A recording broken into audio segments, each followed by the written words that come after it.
الصلاة والسلام عليك يا سيد الأنبياء وخاتم النبيين وعلى سائر الأنبياء وآلك وصحابك والأولياء والصالحين. تھی حدیث نمبر ہے 1233 اور اس میں حضرت قریب رضی اللہ تعالی عنہ ایک روایت بیان کر رہے ہیں. یہ کہتے ہیں کہ حضرت ابن عباس، حضرت مسور بن مخرمہ اور حضرت عبد الرحمن بن اظہر رضی اللہ تعالی عنہم نے مجھے سیدہ عائشہ صدیقہ رضی اللہ تعالی عنہ کے پاس یہ پیغام دے کر بھیجا کہ ہم نے سنا ہے کہ آپ عصر کے بعد 2 رکعت پڑھتی ہیں، حالانکہ نبی کریم صلی اللہ علیہ وسلم نے تو اس سے منع کیا ہے. جب میں نے یہ پیغام جا کر سیدہ عائشہ صدیقہ رضی اللہ تعالی عنہ کی بارگاہ میں عرض کیا تو آپ نے ارشاد فرمایا کہ تم ام سلمہ رضی اللہ تعالی عنہ سے پوچھو. میں نے یہ پیغام ان اصحاب کو دیا، انہوں نے پھر مجھے حضرت ام سلمہ رضی اللہ تعالی عنہ کے پاس بھیج دیا. میں وہاں پہنچا، یہ میں نے پیغام ان کا دیا تو ام سلمہ رضی اللہ تعالی عنہ نے اپنی زندگی کا واقعہ بیان کیا کہ میں نے سنا کہ نبی کریم صلی اللہ علیہ وسلم عصر کے میں نے دیکھا بلکہ کہ عصر کے بعد سرکار نے 2 رکعت نماز پڑھی ہے، اور مجھے پھر یہ حدیث بھی پہنچی کہ نبی کریم نے عصر کے بعد نماز پڑھنے سے منع کیا ہے. تو میں نے اپنی کنیز کو وہاں بھیجا تاکہ یہ معاملہ دریافت کیا جائے. تو نبی کریم صلی اللہ علیہ وسلم نے یہ فرمایا کہ میرے کوئی وقت آ گیا تھا تو میری ظہر کی 2 سنتیں رہ گئی تھیں، تو میں نے بہتر محسوس کیا کہ اس کو عصر کی نماز کے بعد پڑھ لوں. گویا کہ ان سنن کی قضا ایک طریقے سے نبی کریم صلی اللہ علیہ وسلم ادا فرما رہے ہیں. ویسے تو سنن کی قضا نہیں ہوتی ہے، لیکن یہ نبی کریم صلی اللہ علیہ وسلم کی خصوصیات میں شمار کی گئی ہے. تو لہٰذا معلوم یہ ہوا کہ ممانعت اپنی جگہ ہے، عصر کی نماز کے بعد نفل سجدہ کرنا منع ہی ہے. میں نے آپ کو عرض کیا تھا، یہ طویل حدیث تھی، میں نے بہت مختصر کر کے آپ کو ذکر کی ہے. اس پر حضرت علامہ بدر الدین محمود بن احمد عینی حنفی نے کچھ مسائل کا استخراج کیا ہے، اس کو بیان کرتے ہیں. یہ کہتے ہیں کہ نبی کریم صلی اللہ علیہ وسلم نے نماز میں حضرت ام سلمہ کی بات سنی، کیونکہ جب کنیز آئی سرکار نماز پڑھ رہے تھے، سرکار نے اشارے سے ان کو روکا، نماز ختم کی اور پھر جواب دیا تھا. اور پیغام چونکہ حضرت ام سلمہ رضی اللہ تعالی عنہا کا تھا، اس لیے گویا کہ حضرت ام سلمہ کی بات سنی. تو نبی کریم صلی اللہ علیہ وسلم نے نماز میں حضرت ام سلمہ کی بات سنی. اس سے معلوم ہوا کہ نمازی کے لیے دوران نماز کسی کی بات سننا جائز ہے. ایسا نہیں کہ کوئی باتیں کر رہے تو ہم کان لگا لیں وہاں پر. مراد یہ ہے کہ اگر آپ کے پاس آ کر مخاطب ہو جاتا ہے اور ہماری توجہ اس کی باتوں کی طرف ہو جائے کہ یہ مجھ سے کیا کہہ رہا ہے، تو اس سے نماز کو کوئی فرق نہیں پڑے گا، اور اگر صحیح ضرورت ہے تو انسان کان بھی اس طرف لگا سکتا ہے. دوسرا اس سے پتہ چلا، یہ کہتے ہیں کہ آپ نے نماز میں اپنے ہاتھ سے اشارہ کیا کہ جب کنیز نے کہا کہ ام سلمہ یہ فرما رہی تو سرکار نے اشارہ فرمایا ہوا کہ یہ ٹھہر جائے کچھ بھی. تو یہ کہتے ہیں کہ اس سے معلوم ہوا کہ نماز میں ہاتھ سے اشارہ کرنا جائز ہے. تیسرا یہ کہ حضرت عائشہ صدیقہ رضی اللہ تعالی عنہ سے عصر کے بعد کی 2 رکعت کے متعلق سوال کیا گیا تو انہوں نے سائل کو، یعنی سوال کرنے والے کو، حضرت ام سلمہ کے پاس بھیج دیا کہ انہیں اس مسئلے کا زیادہ علم ہے. اس سے معلوم ہوا کہ جب کسی عالم سے کسی چیز کے متعلق سوال کیا جائے اور اس کو علم ہو کہ دوسرے عالم کو اس کا زیادہ علم ہے، تو وہ سائل کو اس کی طرف بھیج دے، اور اس میں اہل علم کی فضیلت کا اعتراف ہے. دیکھیں کتنی پیاری بات ہے کہ ہمارے اصحاب، جو اصحاب رسول تھے، جو صحابیات تھیں، ہمارے اکابرین تھے، ان کے دل میں کوئی تکبر نہیں تھا، کوئی غرور نہیں تھا، ان میں کوئی انانیت نظر نہیں آتی ہے. ایک دوسرے کی رسپیکٹ کرنا، اگر کسی کے پاس کسی جہت سے زیادہ علم ہے، کسی خاص شعبے سے متعلق زیادہ علم ہے تو اس کی فضیلت کا اعتراف کرنا، یہ بہت ہی پیاری چیز ہوتی ہے. اب یہ جیسے جیسے قرب قیامت کی علامات ظاہر ہو رہی ہیں، ہم قیامت کے قریب آتے جا رہے ہیں، یہ اچھی خصوصیات بھی ختم ہوتی چلی جا رہی ہیں. ہم نے صوفی اعظام کے واقعات پڑھے ہیں کہ جب کوئی کسی صوفی صاحب کے پاس، کسی اللہ کے ولی کے پاس آتا تھا کہ حضور میں فیض حاصل کرنا چاہتا ہوں، تو وہ اپنا فیض جاری کرتے تھے. اور جب یہ سمجھتے تھے کہ جتنا اللہ تعالیٰ نے ہمیں دیا ہم اس کو دے چکے ہیں، تو کئی اولیاء سے بات ثابت ہے، وہ کہتے تھے کہ جتنا ہمارے پاس تھا ہم نے دے دیا، اب اس سے زائد کے لیے آپ فلاں کے پاس چلے جائیں. یہ دوسرے کی فضیلت کا اعتراف، دوسرے کے کمال کا اعتراف بہت بڑی چیز ہوتی ہے.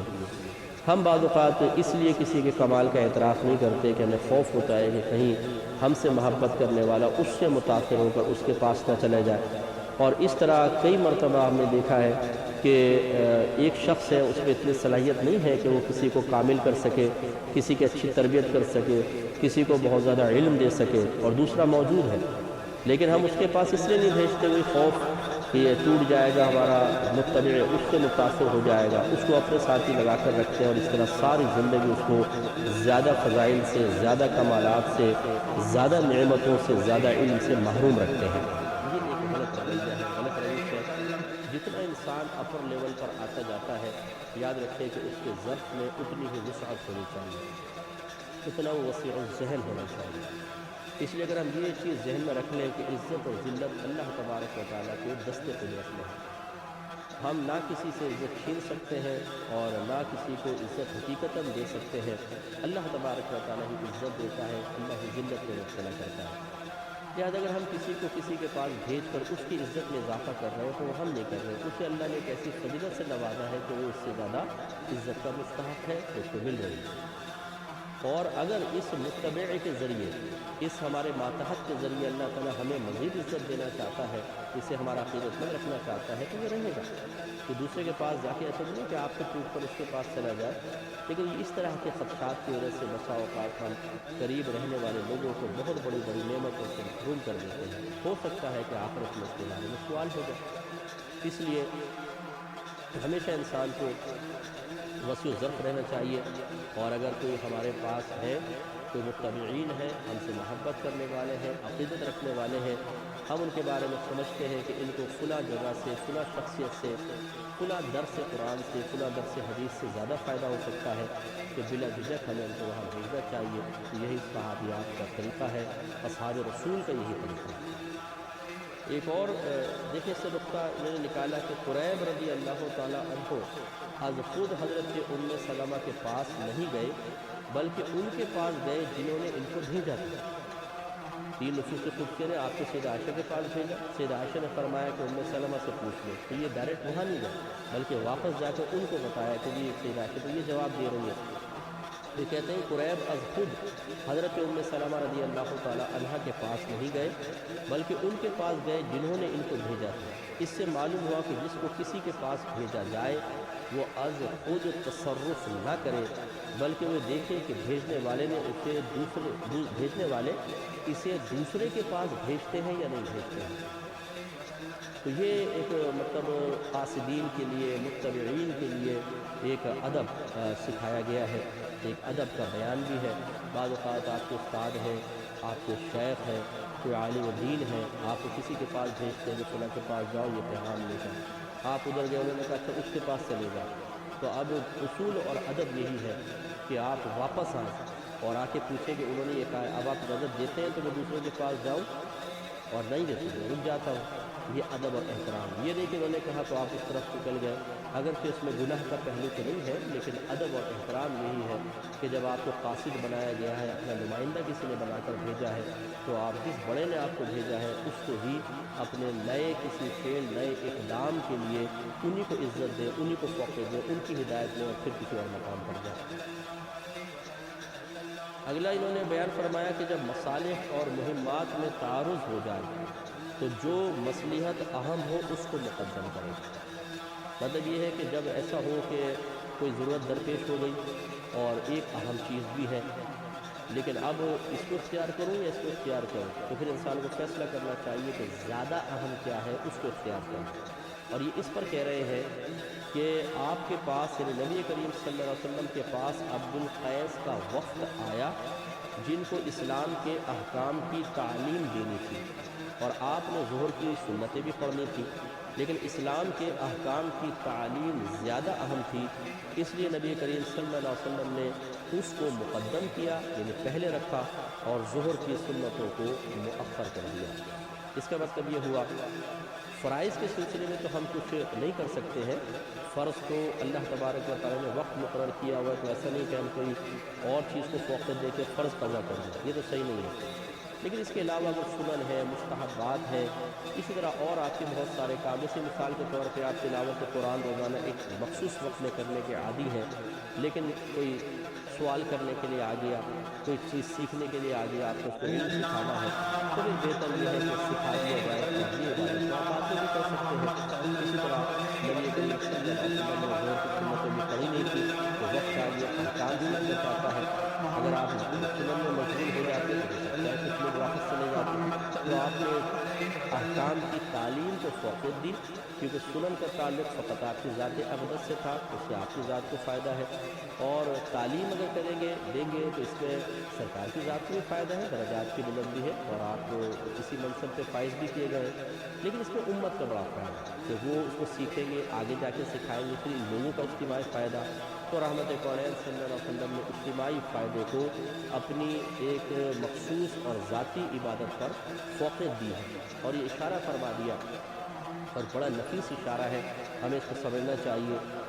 کہ خصوصاً وہ حضرات کہ جن کو اللہ تبارک و تعالیٰ نے امت کی اصلاح کے لیے منتخب کیا ہے، جیسے علماء کرام ہیں، مفتیان کرام ہیں، ایسے واعظین ہیں کہ جو اصلاحی بیانات کرتے ہیں، ان کو چاہیے کہ اپنی ذاتی مصروفیات کو کم سے کم رکھیں اور زیادہ سے زیادہ وقت امت کو دیں۔ اسی طریقے سے ٹیچر حضرات ہیں اور ایسے مبلغین اور مبلغات کے معلمین اور معلمات کے لوگوں کو علم سکھا رہے ہیں، لوگوں کو اچھی باتیں سکھا رہے ہیں، ہم سب کو یہ چاہیے کہ ہم زیادہ وقت امت کو دیں، اپنے لیے کم وقت نکالیں، زیادہ وقت امت کو دیں۔ ہم اگر اپنی ذاتی پرسنل عبادات اختیار کریں گے، یقین کریں کہ اس میں کم ثواب ہے، اور امت کے لیے وقت نکالنے میں بہت زیادہ ثواب ہے۔ اگر میں مثال کے طور پر 2 رکعت نفل پڑھتا ہوں اپنی ذات کے لیے، اور اس کے برعکس میں 2 رکعت نفل چھوڑ کر اس وقت میں لوگوں کو ترغیب دے کر 100 آدمی مثال کے طور پہ انہیں نوافل پڑھنے کی ترغیب دے دیتا ہوں، تو آپ خود غور کریں کہ اگر میں ان کو تلقین نہ کرتا، نوافل میں مشغول رہتا، تو یہ 2 یا 4 ہی بنتی، لیکن جب میں نے 100 کو ترغیب دی اور ان میں سے 50 نے بھی اختیار کر لی اور وہ لگاتار پڑھنا شروع ہو گیا، تو اور غور کریں کہ کتنے نوافل کا ثواب حاصل ہوگا۔ اور پھر جب بات ہو فرائض کی، واجبات کی، فرض علوم کی، ضروری علوم کی، جن کے ترک پر انسان حرام میں مبتلا ہو جاتا ہے، جسے ہم بعض اوقات طلاق کے مسائل آپ کی خدمت میں عرض کرتے ہیں، آپ پروگرام احکام شریعت دیکھتے ہیں کہ بعض لوگوں کو پتہ ہی نہیں ہوتا بیچاروں کو کہ طلاق ہو گئی ہے، اور کئی سال تک وہ طلاق کے بعد بھی ساتھ رہتے ہیں، بعد میں انکشاف ہوتا ہے کہ یہ تو ایک ناجائز زندگی تھی۔ اب اگر ان لوگوں کو یہ مسائل نہ سکھائے جائیں تو بیچارے بہت سے تو ایسے ہوں گے، میرے خیال میں میرا گمان بھی ہے کہ جو میں اس فیلڈ میں بہت عرصے سے کام کر رہا ہوں، کہ بہت سے تو ایسے بھی ہوں گے کہ جو اسی طرح زندگی گزار کر مر گئے، ان کو پتہ ہی نہیں چلا کہ ہمارا تعلق ناجائز تھا۔ اس لیے بہت ضروری ہے کہ امت کے لیے وقت نکالا جائے، اپنی ذاتی عبادات کی مشغولیت کو کم سے کم رکھا جائے، یہی نبی کریم صلی اللہ علیہ وسلم ہمیں تعلیم فرما رہے ہیں۔ تو یہ کہتے ہیں کہ جب مصالح اور مہمات میں تعارض ہو جائے، مصالح میں فوائد، مہمات کوئی اہم چیز، اس میں تعارض ہو جائے تو جو مصلحت اہم ہو اس کو مقدم کرنا چاہیے۔ نبی کریم صلی اللہ علیہ وسلم کے پاس عبد القیس کا وقت آیا جس کو اسلام کے احکام کی تعلیم دینی تھی، اور آپ نے ظہر کی سنتیں بھی پڑھنی تھی، لیکن اسلام کے احکام کی تعلیم زیادہ اہم تھی، اس لیے آپ نے اس کو مقدم کیا اور ظہر کی سنتوں کو مؤخر رکھا۔ یہ طریقہ ہمیں بھی اختیار کرنا چاہیے۔ حضرت اس میں چھٹا پوائنٹ یہ ہے کہ حضرت ام سلمہ رضی اللہ تعالی عنہ نے اپنی باندی سے فرمایا تھا کہ تم نبی کریم صلی اللہ علیہ وسلم کے پہلو میں بیٹھنا۔ اس سے معلوم ہوا کہ سائل کو عالم کے آگے یا پیچھے نہیں بیٹھنا چاہیے، بلکہ کسی ایک جانب میں بیٹھنا چاہیے۔ آگے اس لیے نہ بیٹھے کہ وہ ادب کے خلاف ہے، اور پیچھے اس لیے نہ بیٹھے کہ پھر عالم کو اس کی طرف مڑنا پڑے گا۔ تو یہ بھی ایک ادب سکھایا کہ آپ پہلو میں کھڑے ہو جائیں، اگر کوئی عالم دین تشریف فرمائے تو سائڈ میں بیٹھ جائیں، نہ بالکل آگے بیٹھیں مناسب نہیں، نہ پیچھے چلے جائیں، سائڈ میں دائیں یا بائیں، تو خود بھی متوجہ ہو جائیں گے۔ یہ ادب اور احترام ہے۔ ساتواں یہ کہ اس حدیث میں سنتوں کو قضا کرنے کا ثبوت ہے، مگر یہ نبی کریم صلی اللہ علیہ وسلم کی خصوصیت ہے۔ چنانچہ یاد رکھیں کہ اگر کسی وقت کی سنن آپ نے نہیں پڑھی اور وقت گزر جائے تو پھر سنتوں کی قضا نہیں ہے، نہ نوافل کی قضا ہے، فرائض اور واجبات کی قضا ہے۔ 17 فرض بنتے ہیں روزانہ اور 3 رکعت وتر واجب، یہ 20 رکعت روزانہ قضا کی بنتی ہے، اور باقی سنن نوافل کی قضا نہیں ہوتی۔ اور سنت فجر کے بارے میں امام محمد رحمۃ اللہ علیہ کا قول یہی ہے کہ چونکہ اس کے بارے میں نبی کریم صلی اللہ علیہ وسلم کی کافی تنقیلات ہیں، تو وہ قریب واجب مانتے ہوئے کہتے ہیں کہ زوال کے وقت سے پہلے اگر انسان جیسے فجر کی نماز نکل گئی ہے تو پھر سنت کی بھی قضا پڑے، لیکن اگر زوال کا وقت نکل گیا تو پھر وہ بھی کہتے ہیں کہ سنت کی قضا نہیں ہے، جبکہ امام اعظم رضی اللہ تعالیٰ عنہ زوال سے پہلے بھی سنت فجر کی قضا کا قائل نہیں ہے۔ تو خلاصہ کلام یہ ہے کہ سنن کی قضا تو نہیں ہوتی، لیکن اگر کوئی پڑھنا چاہتا ہے تو وہ پڑھ سکتا ہے، اور نبی کریم صلی اللہ علیہ وسلم نے عصر کے بعد 2 رکعت اپنے ظہر کی سنتوں کو بطور قضا ادا کیا، اور یہ آپ کی خصوصیات میں سے ہے۔ اگلے بھی کچھ پوائنٹ ہیں انشاءاللہ وہ ذکر کریں گے نیکسٹ پروگرام میں۔ وآخر دعوانا ان الحمد للہ۔